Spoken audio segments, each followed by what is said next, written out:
السلام علیکم ورحمۃ اللہ وبرکاتہ۔ تو آج ہم بات کریں گے قرآن حکیم کی فضیلت اور عظمت کے بارے میں۔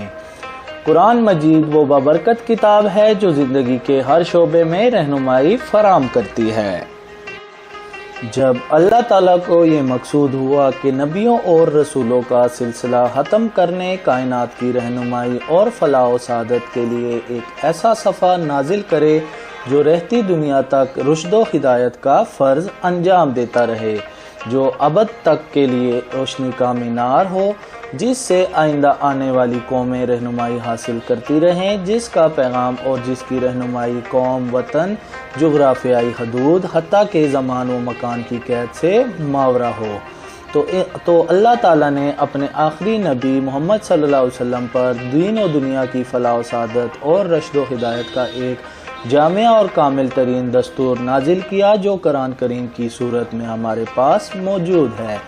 جس طرح اللہ تعالیٰ نے محمد صلی اللہ علیہ وآلہ وسلم کو تمام انبیاء کرام کے علمی و عملی کمالات اور فضائل و محاسن کا مجموعہ بنایا اور کمالات نبوت کو آپ صلی اللہ علیہ وسلم کی ذات پر ختم کر کے خاتم النبی کے منصب پر فائز کیا، اسی طرح آپ صلی اللہ علیہ وآلہ وسلم پر نازل ہونے والے اس دستور ہدایت اور آئین فلاح و سعادت کو تمام پچھلی آسمانی کتابوں اور الہی علوم و معارف کا خلاصہ، اب الباب اور گنج گرا مایہ بنایا۔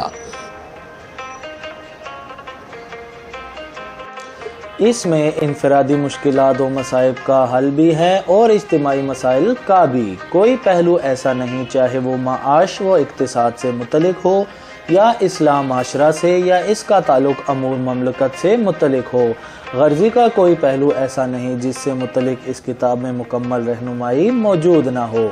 امام فخر الدین رازی کہتے ہیں، تمام آسمانی صحیفوں کا خلاصہ اور نچوڑ قرآن کریم ہے۔ یہی وجہ ہے کہ قرآن کریم پر ایمان لانا تمام آسمانی صحیفوں پر ایمان لانے کے مترادف ہے، اور قرآن کا انکار تمام الہامی کتابوں کا انکار ہے۔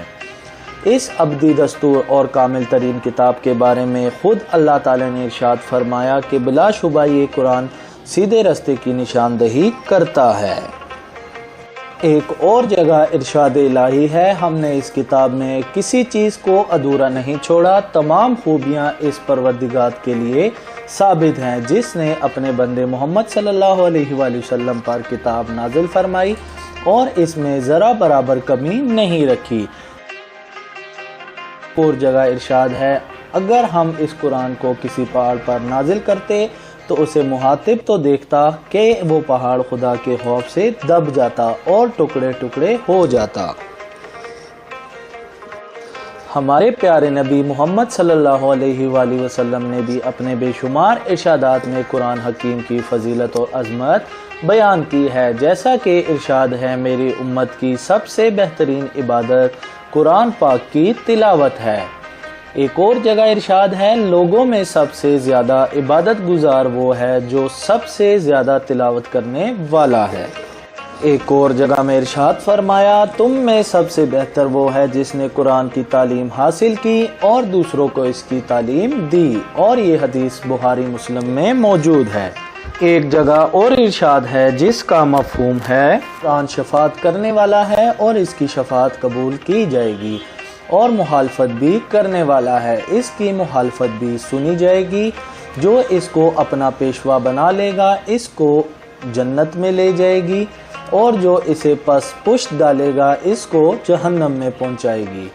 ایک اور حدیث میں آیا ہے کہ قرآن کے حافظ اللہ تعالیٰ کے دوست ہیں، جو ان سے دشمنی کرے گا گویا اللہ سے دشمنی کرے گا، اور جو ان سے دوستی کرے گا گویا اللہ سے دوستی کرے گا۔ جیسا کہ آپ جانتے ہیں کہ قرآن کریم کی بے شمار خصوصیات ہیں، اور آج ہم چند کے بارے میں بات کریں گے۔ چونکہ قرآن مجید قیامت تک ہر دور اور قوم کے لیے ہدایت و رہنمائی کا سرچشمہ ہے، اس لیے اس کی حفاظت کا خاص وعدہ اللہ تعالیٰ نے خود کیا ہے۔ فرمان الہی ہے، ہم ہی نے یہ قرآن نازل کیا اور ہم ہی اس کی حفاظت کرنے والے ہیں۔ اور ساتھ ہی ساتھ میں آپ کو بتاتا چلوں، قرآن مجید جس زبان میں نازل ہوا وہ ایک زندہ زبان ہے، آج بھی دنیا کے 20 سے زیادہ ممالک میں یہ زبان بولی جاتی ہے اور ان کی قومی زبان ہے۔ یہ زبان دنیا کی چند بڑی زبانوں میں سے ایک ہے، جبکہ پہلی جتنی آسمانی کتابیں جن زبانوں میں نازل ہوئی وہ مردہ ہو چکی ہیں۔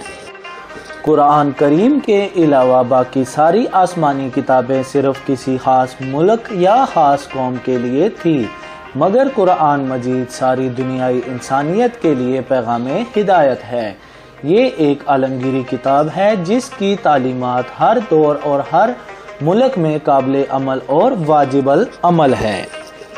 پہلی کتابوں میں سے بعض کتابیں صرف اخلاقی تعلیمات پر مشتمل تھی، بعض صرف مناجات اور دعاؤں کا مجموعہ تھی، بعض فقہی مسائل کا مجموعہ تھی، کسی میں عقائد کا بیان تھا، مگر قرآن مجید ایسی جامعہ کتاب ہے جس میں ہر پہلو پر روشنی ڈالی گئی ہے۔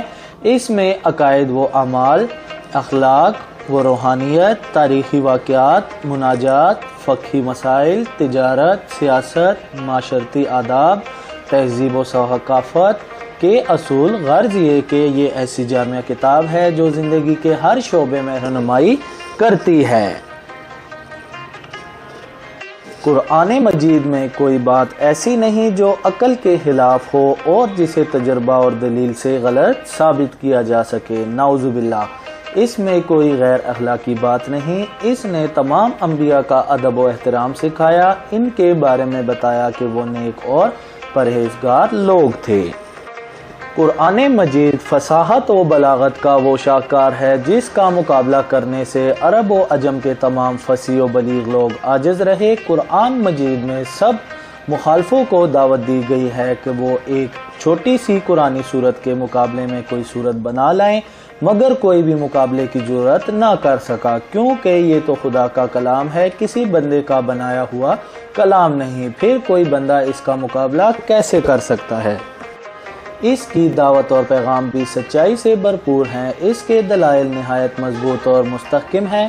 ارشاد باری تعالیٰ ہے، قرآن ایک ایسی کتاب ہے، اس کی آیتیں محکم کی گئی ہیں، پھر صاف صاف بیان کی گئی ہیں ایک حکیم باخبر کی طرف سے۔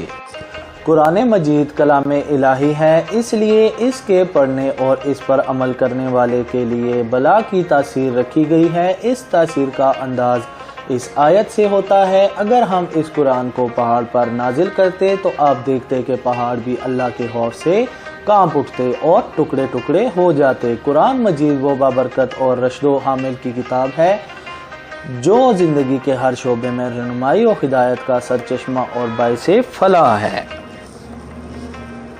تو دوستو، یہ تھی وہ معلومات جو قرآن حکیم کی فضیلت اور عظمت کے بارے میں ہم نے آج آپ تک پہنچائی، اور انشاءاللہ آگے بھی ہم آپ کے لیے اسی طرح کی اچھی ویڈیوز لاتے رہیں گے۔ تب تک کے لیے اللہ حافظ، جزاک اللہ۔